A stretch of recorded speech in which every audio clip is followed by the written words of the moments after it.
We've been working non-stop for 6 years. We didn't have any holidays for New Year or Christmas. We'll soon be able to have some time off for the first time in 6 years. At one point, I couldn't go home for 4 months, till the master was completed. I had to bring my bed into the office. Looking back, it's extraordinary that I spent so much energy within a certain space of my life. One thing I'm sure of is that it will all have been worth it.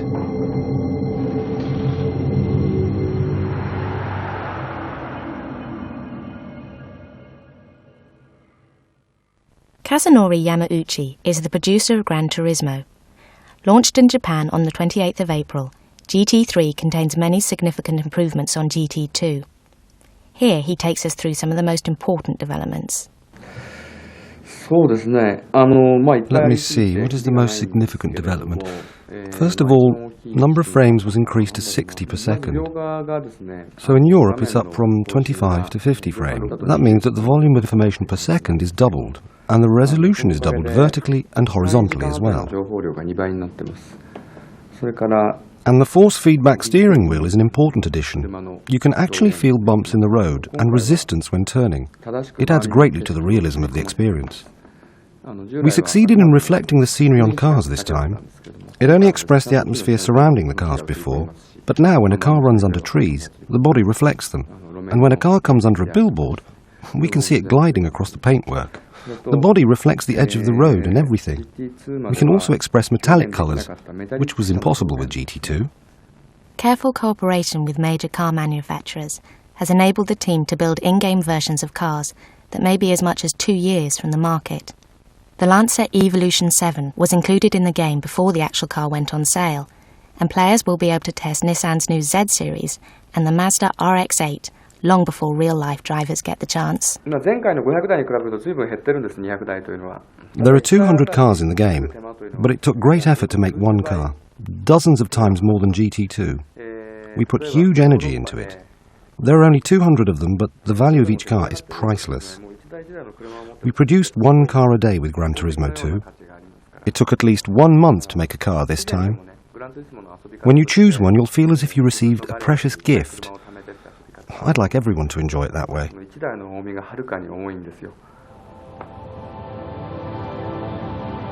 GT3 features many courses with varying road conditions, such as dirt tracks and rain. Each course has its own peculiar details which affect the quality of the driving, such as low friction on wet roads and realistic handling on the dirt tracks.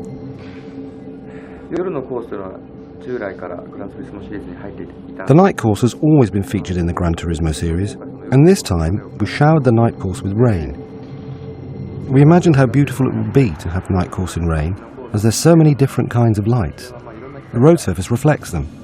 We could see splendid scenery in our heads, and decided to design a wet course in town at night.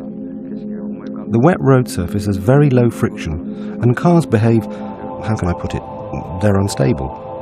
You need to drive very delicately. In order to open GT3 out to a wider audience, many game modes have been introduced for first-time players, but without compromising the highly technical aspect of the simulation. The physics model has become even more realistic, and although driving the game is far more complex, the cars are actually easier to drive. The process of making the physics model is done in our heads. It's to do with imagination. We think how cars should be, the tyres and steering and so on. The car's behaviour is a result of this process. We believe that when you drive it, you will understand how a real car behaves.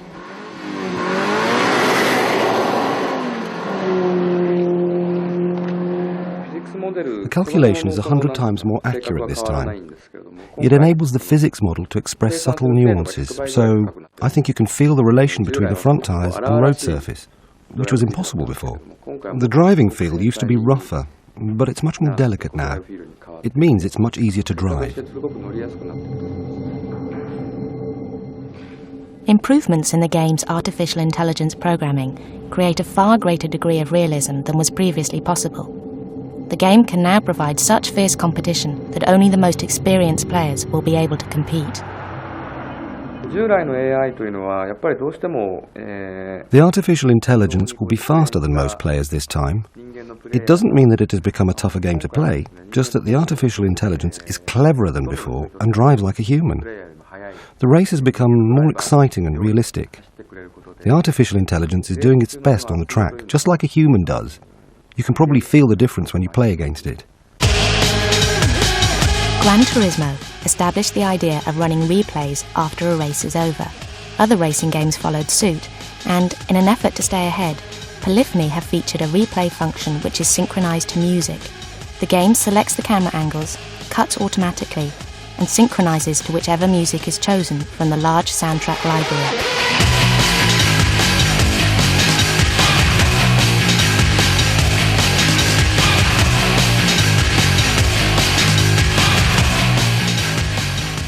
The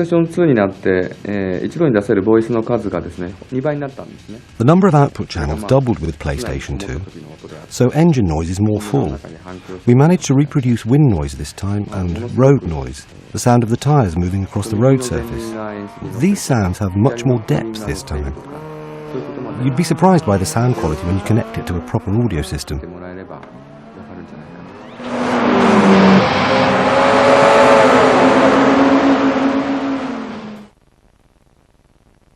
The inclusion of iLink technology has made it possible to link up to 6 PS2s together and compete with real players. Although the number of potential users of such a function may as yet be limited, Yamauchi believes that by including it, an increasing number of players will eventually come to accept it as a standard, paving the way for a future network version of Gran Turismo. As a package title game, as a standalone game, we did everything we can. There isn't anything to be done, basically. Gran Turismo 3 is probably the final version of pre-network Gran Turismo. The future Gran Turismo will have development in the network area. I'm not thinking of just a simple racing game between networked players, even if I accept real-time racing as a function. I'm planning it to be something more. We're actually planning it with the name of GTN. It's an equivalent of GT4 and will be out next year at the earliest. It might be delayed and nothing is certain. We made an announcement of Gran Turismo Network, GTN, at the GT3 launch party in Japan the other day. It's not going to be a simple online battle game. We're planning something interesting at the moment.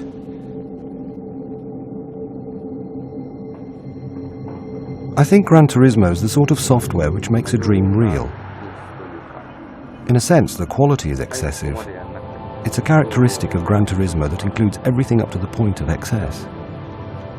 There are some staff members who weren't interested in cars before GT, and they love cars now, working with GT. The car enthusiasts are growing in number.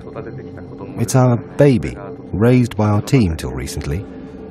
When I see so many users surrounding it, it's extremely moving.